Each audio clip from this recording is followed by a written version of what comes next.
This Week in Richmond is made possible in part by Dignity Memorial, caring for our communities with a network of funeral homes and cemeteries in Virginia and throughout North America. More information about Dignity Memorial's providers is online at dignitymemorial.com.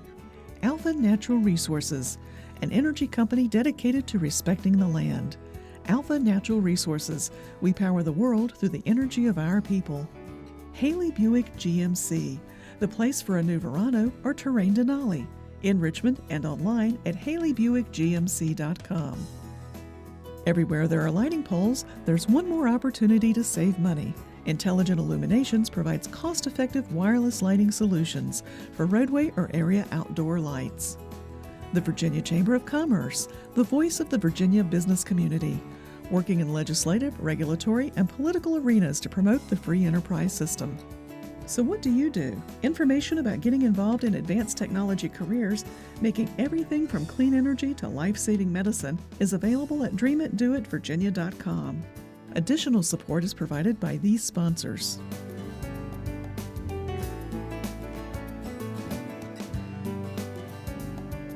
And by the members of Virginia's public television stations. Thank you.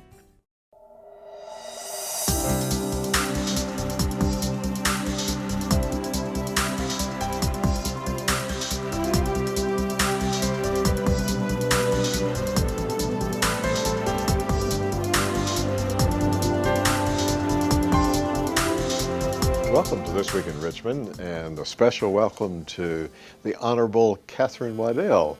And I say the Honorable for lots of reasons, but as our viewers in the greater Richmond area know, you served in the House of Delegates and served as an independent at that time. That's right. And so since the early part of May, you've been named by the governor to be a special advisor to the Secretary of the Commonwealth. And my recollection is when I saw that news release that it really said a special advisor with particular emphasis at looking at areas where women could be more involved and serving on different more boards and commissions. So we're delighted to have you on to talk about what you're doing and what's happening in the Secretary of the Commonwealth's office, and particularly in the area that you're working in. Thank you, David. It's Yes. a pleasure to be with you today. And first of all, I appreciate the governor giving me the opportunity to serve in his administration. And you know that our office, the Office of the Secretary of the Commonwealth, is focused on expanding and diversifying the boards and commissions to include men, women of all ages from all across the Commonwealth. But as a special advisor, I will be mainly focused on bringing more women into the process. I think this is an exciting time for women. We have had a little feeling of despair in the last couple of years with some of the things that have been going on in the General Assembly. But we have a governor who supports women and who believe that women are perfectly capable of making their own reproductive health care decisions. And we have a governor who supports equal pay for equal work. So women want to be involved. They're excited about this new administration, and they are asking to be involved. So that's a great place for me to be able to let them know what's out there.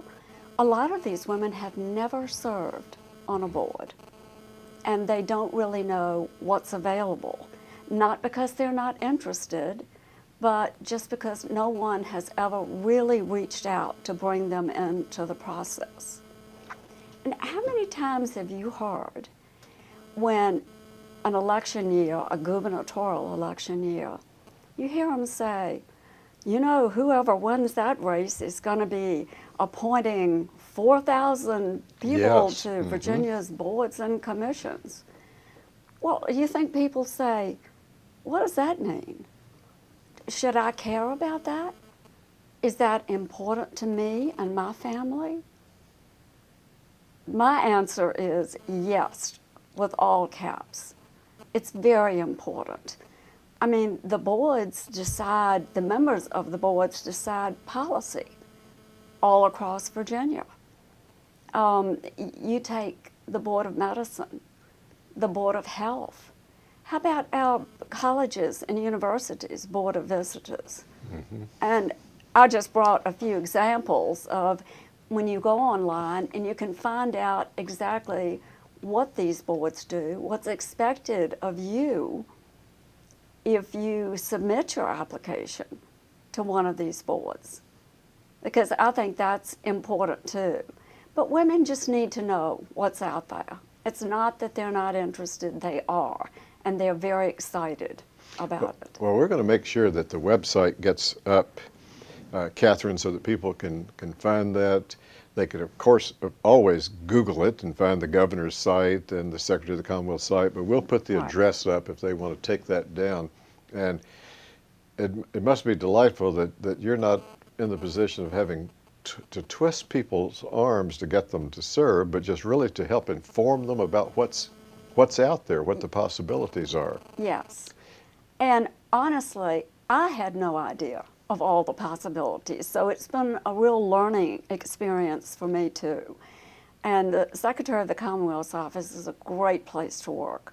We have a good team with Secretary LaVar Stoney, and we have wonderful Kelly Thomason as our deputy.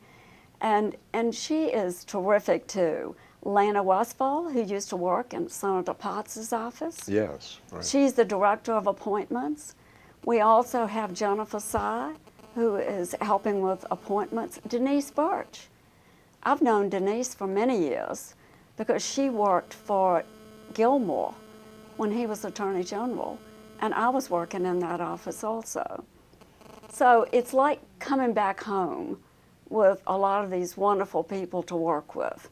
And everyone helps each other. And we reach out to try to find, for instance, if Lena needs someone for a particular appointment, then I go and look through the list to see if anyone matches, because we really like for you to be on a board that you want to serve on. Mm-hmm. But that is not always possible, especially right now. A lot of the appointments have already been made, but don't give up. You know, once you submit your application, you're in the system, and we will be checking on that. So you may get what you want next year. And it's always good to go ahead, and you can submit your application to up to 3 boards. And then let us know, let me know the boards that you choose, because then I can keep watch. You know, sometimes people move out of town or something happens in your family that you have to resign from a board. There are always changes in these boards and commissions.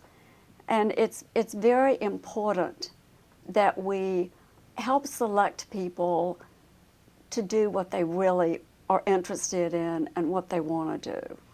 You know, I think a very important point that you made was that of the 4,000 appointments, roughly, that a governor makes during the term, it almost comes out to be 1,000 a year. Mm-hmm. So I'm sure in the first year of any administration that there are probably lots more applicants than there are even positions.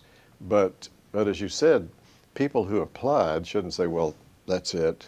It's over, because there's year 2, with most of the appointments being July 1 to June 30. There's some that are staggered at other times. I think some boards, maybe appointments are in January, but I believe most of them are appointments for terms beginning July 1. Right. So while we're talking here at the end of July and August, right around the corner, that most of the appointments, as you said, have been made for year 1. Right. But there are many more to come. There are many more to come, and they do begin July 1st. Your appointment will end on June 30th and begin the next one on July 1st, unless it's an unexpired term. Right. And then it will go back. We have one that's going back to the middle of June. So, and there are always They're always coming Yeah. up. Now you have some examples too. I do. What were some of the examples that you wanted to mention to folks of some of these appointments? And how important they are. James Madison University Board of Visitors. You know, there are 15 members of that board. But remember, some of them have very specific qualifications for these members. But they're all appointed, this board, they're all appointed by the governor. But this board appoints the president of the university. They appoint all the professors, the teachers, the agents, fix their salaries, and generally direct all of the affairs of the university.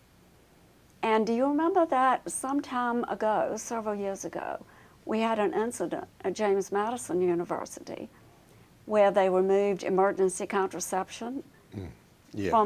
from their clinics, and that was done by the Board of Visitors. So it's very Right. important. And when you talk about women's health care, it is affected by the boards and commissions in the state. From your Board of Medicine, as we mentioned, the Board of Health. But you know, there are also the Genetic Counseling Board, which is a brand new board this year. And it's an advisory board on genetic counseling. So there are very important boards and the Board of Medicine, which I just mentioned. There's also the Compensation Board, the State Board of Elections, the Commonwealth Transportation Board. You know, we have what we call the Council on Women in Virginia. And that consists of 18 members, plus the Secretary of the Commonwealth is also a member of that board. So there are 19 members. This year, for 7 positions, we had over 80 people apply, which was a record number. But that just shows you how interested women are and how they want to be involved. And all of them were so well qualified that we would like to have selected all to go for the governor to make his decision. So I enjoy what I do. I think you can tell I do. Oh, yes. I do. I love it, and I love being part of the administration, and I love the idea of bringing more women into this process and to let them know exactly what is out there. Well, Katherine, time flies by. Would you believe our time is up? But No. we want to make sure that folks go on the website and right. check it out, that they get in touch with you. As you said, a dynamic group of people working there. There are independents, former Republicans, and Democrats all working together to Right. try to get people appointed. So thank you, and we'll have another conversation in the future. But thanks for being on This Week in Richmond. Thank you so much, David.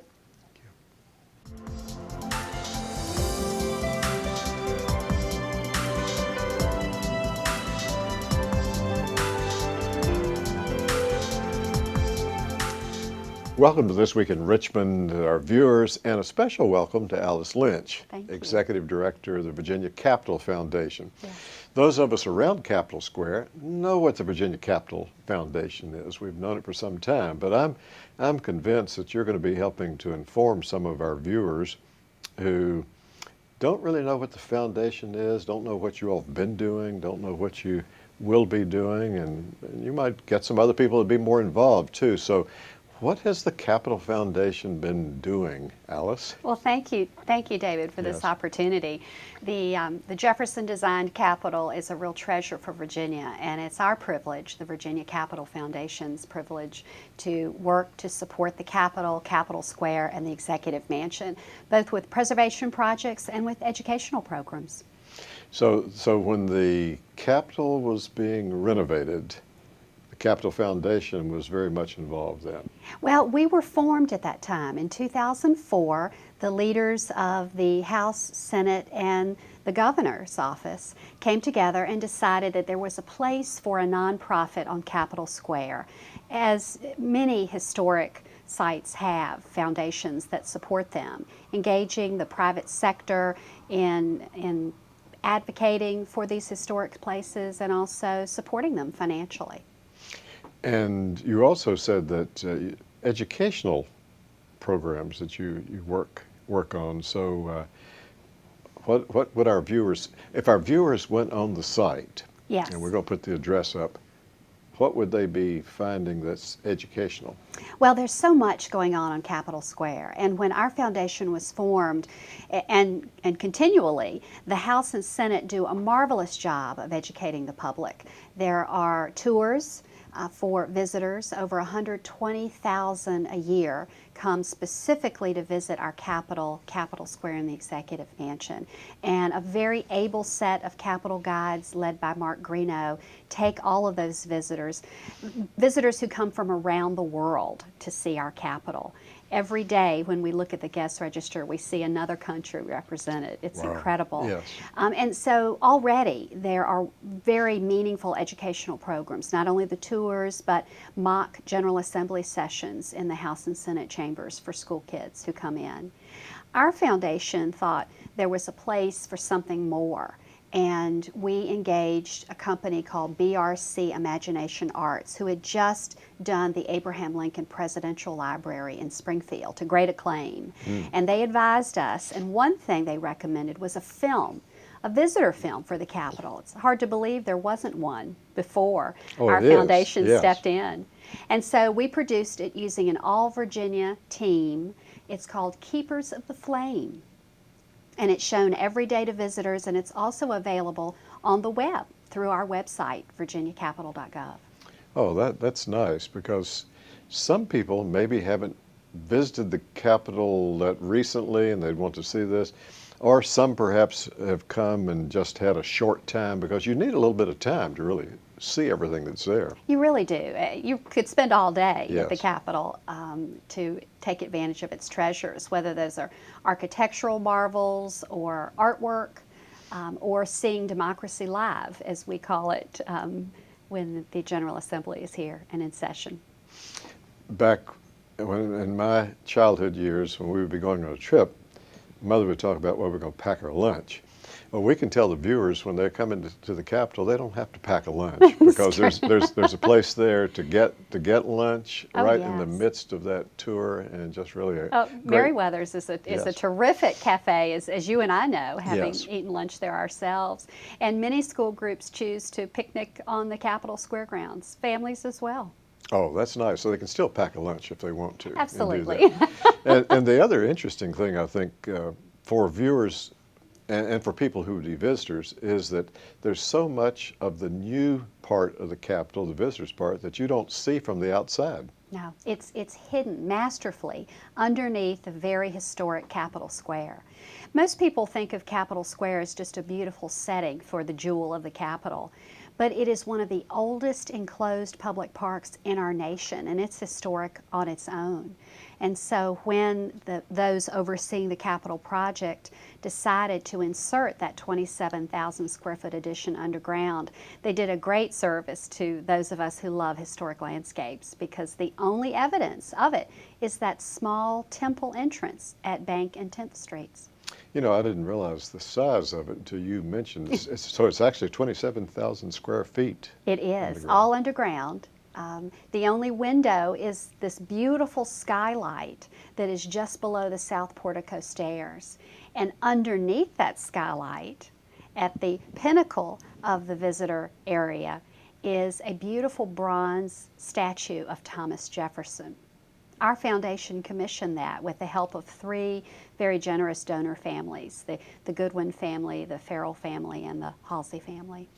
You know, before that renovation took place, there really wasn't any kind of a gift shop for visitors. There might have been something where you could get 1 or 2 items, but there's a fantastic gift shop in conjunction with the Library of Virginia? Well, I'm so glad you mentioned it. The gift shop is sponsored by the Virginia Capital Foundation. However, we're smart enough to know that we couldn't run a gift shop in addition to everything else that we do. We actually outsource that to the Library of Virginia. And so they have the Capital Shop, which offers a wide variety of Virginia products. Oh, they do. I mean, it's amazing. In a relatively small space, it's amazing what all is there. Yes. And so there's something there for anyone who wants to take a memento Well, with them. and any era of history, really, as it impacts the Capitol, from our earliest days as a brand new state within our United States, through the Civil War and up to modern times. There's something for everyone. So looking forward, what are some of the projects that the Capital Foundation maybe is involved with right now in Capitol Square or will be? So much is going on. The Capitol itself is well over 200 years old, but it's still changing and developing as it needs to complete the story of Virginia. And our foundation is partnering with several entities, and I'll tell you a little bit about them. The Virginia Indian Commission is going to be installing a beautiful tribute to our Virginia Indian tribes. And the artist has been engaged for that, and the design will take the form of a nautilus. So I'm eager for everyone to see that.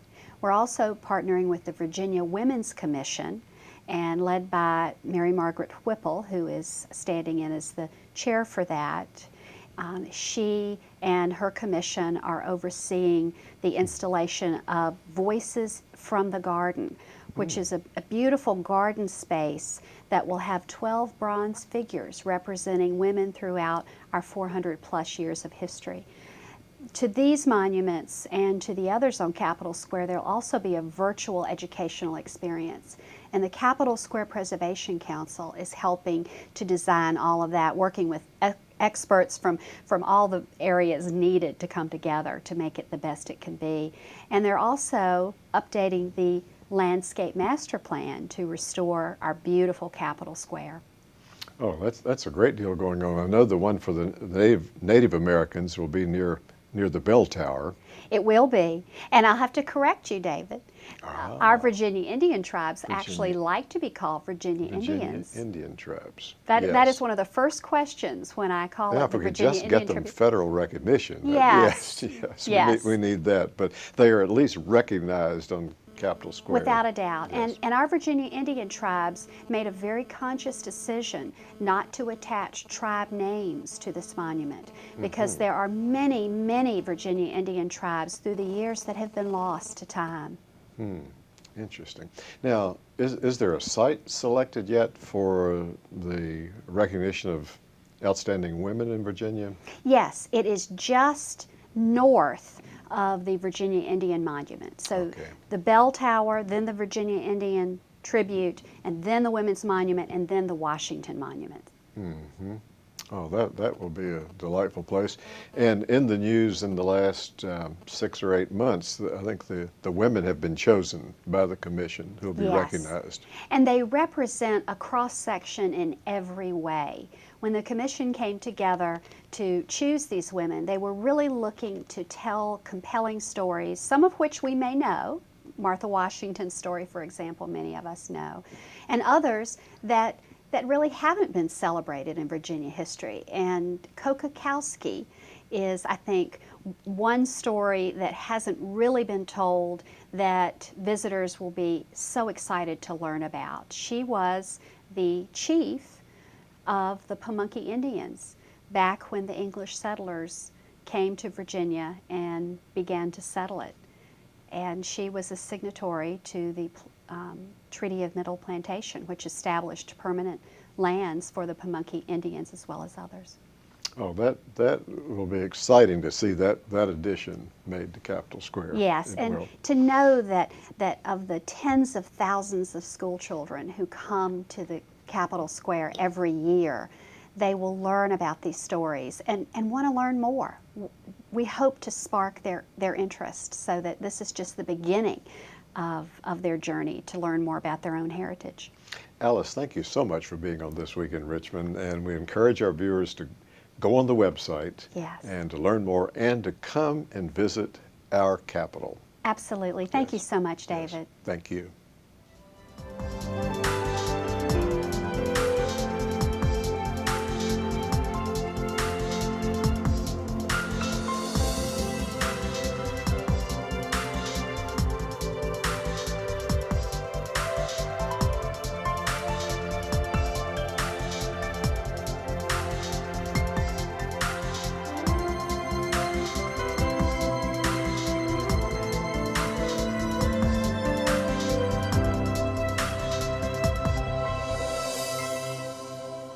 This Week in Richmond is made possible in part by Dignity Memorial, caring for our communities with a network of funeral homes and cemeteries in Virginia and throughout North America. More information about Dignity Memorial's providers is online at dignitymemorial.com. Alpha Natural Resources, an energy company dedicated to respecting the land. Alpha Natural Resources, we power the world through the energy of our people. Haley Buick GMC, the place for a new Verano or Terrain Denali, in Richmond and online at haleybuickgmc.com. Everywhere there are lighting poles, there's one more opportunity to save money. Intelligent Illuminations provides cost-effective wireless lighting solutions for roadway or area outdoor lights. The Virginia Chamber of Commerce, the voice of the Virginia business community, working in legislative, regulatory, and political arenas to promote the free enterprise system.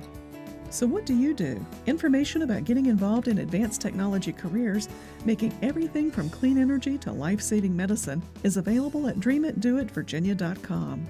Additional support is provided by these sponsors.